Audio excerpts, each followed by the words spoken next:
PNS Babar Pakistan navy का जदीद तरीन जहाज़ है जिसने हाल ही में पाकिस्तान नेवी फ्लीट को ज्वाइन किया।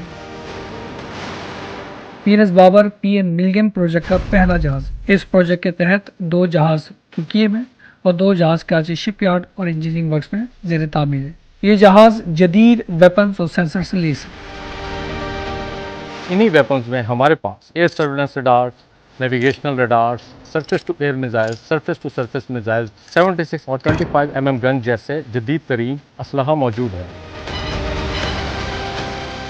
इसके सेंसर्स में long range radars, fire control radars, electronic warfare systems और इलेक्ट्रो ऑपरेटिंग सिस्टम्स शामिल हैं।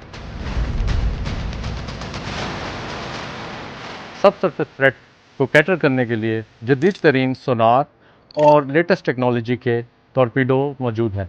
हमारे पास बहुत सारे पैसिव सेंसर्स हैं जो कि दुश्मन की किसी भी किस्म की ट्रांसमिशन को पकड़ सकते हैं और अर्ली वार्निंग में मदद करते हैं।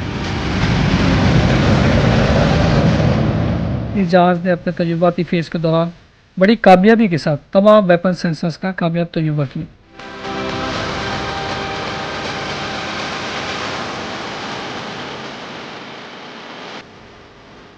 मेरा और मेरे क्रू का ये मकसद है कि हम इस जहाज़ के फुल कॉम्बैट पोटेंशियल को यूज़ करते हुए पाकिस्तान नेवी और पाकिस्तान फ्लीट के मिशन में कंट्रीब्यूट करें।